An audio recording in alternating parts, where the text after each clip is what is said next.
आज जो हमने चीज़ पढ़नी है उसका नाम है ह्यूमन एयर, यानी कि इंसानी कान जो होता है। अब इंसानी कान बेसिकली होता क्या है, अगर इसके बारे में मैं लिखूं या लिखना चाहूँ तो the human air is the sensory organ responsible for detecting and processing sound vibrations into neural signals interpreted by the brain।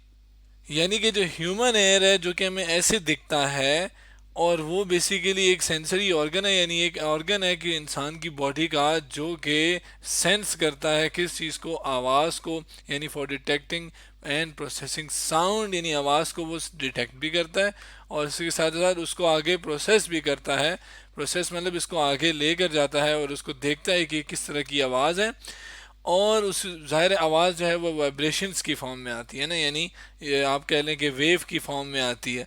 तो वो जो है आगे न्यूरल सिग्नल्स के थ्रू, यानी जो नर्व हैं हमारे, ये जो आगे हम पढ़ेंगे कि जो हमारे कान है उसके साथ आगे नर्व यानी रगें लगी हुई हैं, उन रगों के थ्रू आप कह लें हमारे ब्रेन तक, दिमाग तक ये जो सिग्नल होते हैं, आवाज़ की जो सिग्नल होते हैं वो पहुंचते हैं, और ब्रेन जो है हमारा दिमाग जो है उनको डिटेक्ट करता है। अब ये जो हमारा ये कान है इसके अंदर मुख्तलिफ पार्ट्स होते हैं। अब हम पहले पार्ट्स देखने से पहले हम ज़रा एक एनिमेशन देखते हैं कि कैसे आवाज़ जो है कानों के थ्रू दिमाग तक आप कह लें पहुंचती है। ये एनिमेशन मैंने यूट्यूब के चैनल एनिमेटेड बायोमेडिकल का जो चैनल है वहाँ से उठाई है, हाउ, जिसका नाम है वीडियो का हाउ द एयर वर्क्स। इसमें अगर आप देखें तो आपके पास ये एक इंसानी कान है। जब आवाज़ आती है तो अब क्या करता है ये कि आवाज़ इससे होकर, यानी जो आगे पार्ट है इससे होकर आगे जाती है। मैं इस वीडियो को साउंड के साथ प्ले करता हूँ तब आपको ज़्यादा अच्छी समझ आएगी।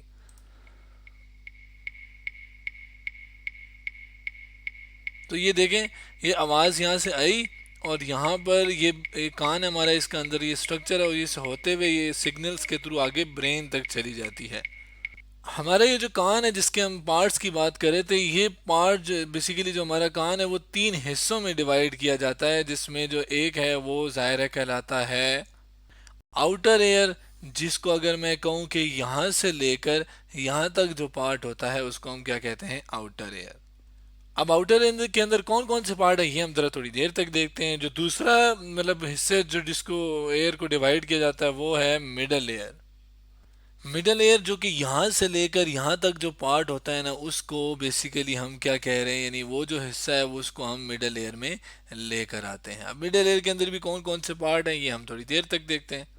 जबकि आखिरी जो पार्ट है आप कह लें, जो बाकी अंदर वाला पार्ट, अंदर वाला ये सारा पार्ट आ जाता है, इसको हम इनर एयर कहते हैं।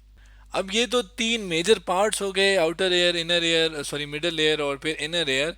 अब ये जो मिड आउटर एयर की अगर हम बात करें तो ये वाला जो हिस्सा जो हमें नज़र भी आता है बाहर से, इंसान के बाहर नज़र भी आता है, ये जो ये पूरी शेप आप कह लें, इसको हम क्या कहते हैं, पिना। इसका काम क्या होता है कि ज़ाहिर है जो आवाज़ आती है ना, इसकी शेप ऐसी बनी हुई है कि आवाज़ को कलेक्ट करता है, और ये जो बाकी अंदर वाला कान है इसकी तरफ वो सारी आवाज़ को मतलब आप कह रहे हैं कलेक्ट करके अंदर की तरफ भेजता है। यानी कि इसके काम जो मैं लिख सकता हूँ वो है collects a sound wave into ear canal. यानी कि जो साउंड की वेव्स होती है ना, वेव की फॉर्म में साउंड आगे आती है ना, ये हमें बात पता है पहले से, और वो आगे एयर कैनाल की तरफ फेंक देता है। अब एयर कैनाल क्या है, ये जो पाइप लाइक स्ट्रक्चर आपको नज़र आ रहा है ना ये वाला, ये बेसिकली आउटर एयर को आप कह लें आगे इनर एयर के साथ कनेक्ट करता है ना। तो ये जो एयर कैनाल, इसको बेसिकली हम क्या कहते हैं, एयर कैनाल, जिसका जो काम है वो ये है कि जो साउंड वेव यहाँ से आती है उनको रास्ता दिखाता है, डायरेक्ट करता है साउंड वेव को टूवर्ड्स द एयर ड्रम, आगे जो एयर ड्रम लगा हुआ है उसकी तरफ। तो बेसिकली जो एयर कैनाल का काम है वो यहाँ पर मैंने लिख दिया। अब आगे क्या आता है हमारे पास, आगे एक पर्दा आता है जिसको हम कहते हैं कान का पर्दा। उसको बायो की ज़ुबान में, बायोलॉजी की ज़ुबान में एयर ड्रम कहा जाता है। जिसको अगर मैं लेबल करूं तो ये जो ग्रीन टाइप का आपको पर्दा टाइप नज़र आ रहा है ना, ये असल में क्या कहलाता है, एयर ड्रम। और ये जो एयर ड्रम है इसका काम बेसिकली क्या होता है कि ये रिसीव करता है, यानी इसके पास जब साउंड आती है, कहाँ से आती है, ज़ाहिर है आउटर एयर से आती है, receive sound from outer air and transmit them to the middle air. यानी इसका काम ये होता है कि आवाज़ यहाँ से आती है, इसके ऊपर टकराती है, तो जब इससे आवाज़ टकराती है तो ये वाइब्रेट करता है। ये हिलता है, आप कह लें वाइब्रेट करता है। वाइब्रेट बेसिकली क्या होता है, एक पॉइंट से इर्द गिर्द यूँ मूव करना, इसको वाइब्रेट कहते हैं ना। तो ये वाइब्रेट करता है। तो वाइब्रेट जब ये करता है तो ये आवाज़ जो है बेसिकली आउटर एयर से लेकर इनर एयर, जो मिडल एयर है आप कह लें, उसकी तरफ लेकर ट्रांसमिट करता है। यानी यहाँ से आप कह लें कि आपका मिडल एयर स्टार्ट हो जाता है। इसके आगे अगर हम बात करें तो आपके पास ये तीन चीज़ें होती हैं जिनको बॉन्ड्स, यानी इनको, ये तीनों को एक साथ अगर हम बात करें तो ऑसिकल्स कहा जाता है। अब इसमें से जो पहला है ये बेसिकली क्या कहलाता है, मेलियस, जिसको ये पहला है बेसिकली। अब ये जो दूसरा है इसको इनकस कहते हैं, जबकि जो आगे तीसरा है ये वाला, इसको स्टेप्स बोलते हैं, जिसको यहाँ पे मैं लेबल भी कर लेता हूँ। जबकि जैसे मैंने बताया था कि इन तीनों को एक साथ क्या कहते हैं, ऑसिकल्स। अब इन तीनों का काम ये होता है कि एक तो ये जो आवाज़ जो कि एयर ड्रम से आई है, इसको आगे अगले इनर एयर तक पहुंचाना है, और उसके साथ साथ ये इस आवाज़ को क्या करते हैं, एम्पलीफाई करते हैं। यानी मैं लिख सकता हूँ इन तीनों के बारे में कि ये क्या करते हैं, ट्रांसमिट करते हैं, यानी एक जगह से दूसरी जगह पहुंचाते हैं। जबकि एंड एम्पलीफाई साउंड, यानी साउंड को ऊंचा कर लेते हैं, आप समझे कि ऊंचा कर लेते हैं।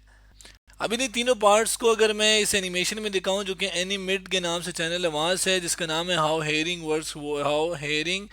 वर्क्स वीडियो, इसमें अगर आप देखें तो ये एयर ड्रम है आपका, और ये तीनों वो पार्ट्स हैं। जब एयर ड्रम से आवाज़ आती है तो ये तीनों ऐसे हिलते हैं, जिससे ये होता है कि जो तीनों से जो आवाज़ है बेसिकली वो आगे इनर एयर की तरफ जाती है। तो आप इसकी वाइब्रेशन इस तरह करके देख सकते हैं, या आप कह लें इसकी जो मोशन है वो, यानी हरकत है, वो ऐसी होती है। आगे अगर हम चलें, जो कि इनर एयर की अब बात आती है, यानी यहाँ पे आपके पास, यहाँ तक आपका मिडल एयर था, इससे आगे आपका इनर एयर आता है, जिसमें अगर आप देखें तो ये एक स्नेल टाइप चीज़ नहीं है, स्नेल एक जानवर होता है जिसकी ऐसी शक्ल होती है ना, तो ये जो स्नेल टाइप चीज़ है इसको हम क्या कहते हैं, कॉकलिया। अब ये जो कॉकलिया है इसके अंदर असल में फ्लूइड होता है, यानी पानी टाइप कोई चीज़ होती है। फ्लूइड ऐसी चीज़ को कहते हैं जो कि फ़्लो कर सकती हो, यानी एक जगह से दूसरी जगह फैल सकती हो, जा सकती हो। तो इसके अंदर एक पानी टाइप यानी चीज़ होती है, पानी तो नहीं होता ज़ाहिर है, कुछ और एक फ्लूइड होता है जो कि बेसिकली वाइब्रेट करता है। कब, जब उसके ये जो बॉन्ड जिनको, ये जो ऑसिकल्स के जिसको मैंने कहा था, यहाँ से जब आवाज़ इस कॉकलिया तक आती है तो जो फ्लूइड है वो वाइब्रेट करता है। अब जो फ्लूइड है उसके नीचे वाली साइड पे आप कह लें कि ये, अब कह लें कि उसके अंदर ना जो जैसे भाल नहीं होते वैसे एक स्ट्रक्चर होता है, यानी भालों वाला स्ट्रक्चर आप कह लें, थोड़े थोड़े भाल होते हैं। अब वो जो भालों वाला टाइप स्ट्रक्चर जिसको हेयर सेल भी कहते हैं, वो जो हेयर सेल है बेसिकली वो क्या करते हैं, वो जो लिक्विड जो कि वाइब्रेट कर रहा होता है, उस लिक्विड की वाइब्रेशन की वजह से हेयर सेल भी वाइब्रेट करते हैं, जिससे वो जो हेयर सेल होते हैं वो इस आवाज़ को, यानी साउंड वाइब्रेशन को इलेक्ट्रिकल सिग्नल्स में कन्वर्ट कर लेते हैं। अब कॉकलिया के अंदर वर्क कैसे होता है, इसको हम ज़रा इस एनिमेशन जो कि पावर ऑफ नॉलेज चैनल है वहाँ से उठाइए, जिसका नाम है हाउ एयर वर्क्स। इसमें अगर आप देखेंगे अभी कि ये वो पानी होता है, फ्लूइड होता है, जिसके अंदर ऐसे हेयर लाइक स्ट्रक्चर होते हैं। अगर आप गौर करें वापस से तो आपके पास ये जो पानी है ये वाइब्रेट कर रहा है ना, ज़ाहिर इसके अंदर वेव पैदा हो रही है। ये कैसे हो रही है, ज़ाहिर है आवाज़ आई इससे, इनमें आई, कॉकलिया के अंदर आई, तो ये वेव पैदा हो गई हैं, जिसकी वजह से वो जो वेव की पैदा होने की वजह से जो ये हेयर है ना, ये भी क्या करते हैं, वाइब्रेट करते हैं। जैसे अभी आप देखें ये वाइब्रेट करें, देखिए अब ये वाइब्रेट करने से क्या होता है कि आपके पास कि ये जो हेयर है ना, ये बेसिकली सेल्स होते हैं ना, ऐसे नहीं कि बाल असल में होते हैं, ये असल में सेल्स होते हैं, जो कि ये जो साउंड की वेव्स है ना, ये इनको इलेक्ट्रिकल सिग्नल, यानी आप कह लें बिजली की टाइप सिग्नल्स में ना कन्वर्ट कर लेते हैं।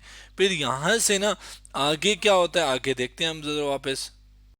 अब फिलहाल तक हमने क्या देखा कि कोक्लिया के अंदर आवाज़ की वाइब्रेशंस आई, और कोक्लिया ने क्या किया कि इस आवाज़ की वाइब्रेशन को, साउंड को इलेक्ट्रिकल सिग्नल्स के अंदर कन्वर्ट किया उन्हीं हेयर लाइक सेल्स के थ्रू, यानी convert sound into electrical signal हो गया यहाँ पे।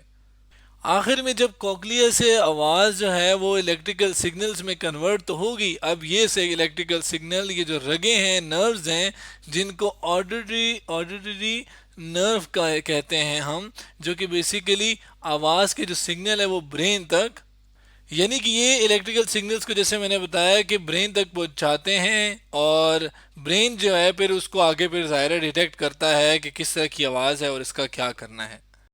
तो यूं बेसिकली एक पार्ट से हमने पूरा देखा कि पिन्ना से आवाज़ ऑडिटरी नर्व तक कैसे जाती है और आगे ब्रेन तक फिर कैसे जाती है, और यूं आवाज़ बेसिकली डिफरेंट पार्ट्स को यूज़ करके आगे आवाज़ हमारे ब्रेन तक जाती है।